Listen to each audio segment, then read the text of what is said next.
Praise the Lord. మార్చి 28వ తేదీ 2025. ఈ రోజు దేవుని వాగ్దానము. ఆపత్కాలమందు యెహోవా నీకుత్తరమిచ్చునుగాక, యాకోబు దేవుని నామము నిన్ను ఉద్ధరించునుగాక. కీర్తనల గ్రంథము 20వ అధ్యాయము 1వ వచనం.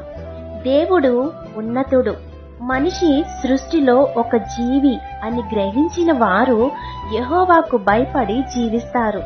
యెహోవాకు భయపడే వ్యక్తి సేవకుడు ఏమి చెప్తున్నాడో వింటాడు, విని ఆ వాక్య ప్రకారం జీవిస్తారు.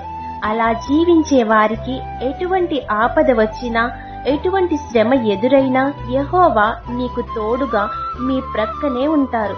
కాబట్టి ఈ వాగ్దానం మీ జీవితంలో నెరవేరాలని కోరుకుంటూ దేవుని సువార్త పరిచర్యలో మీ సహోదరి. ఆమేన్. God bless you.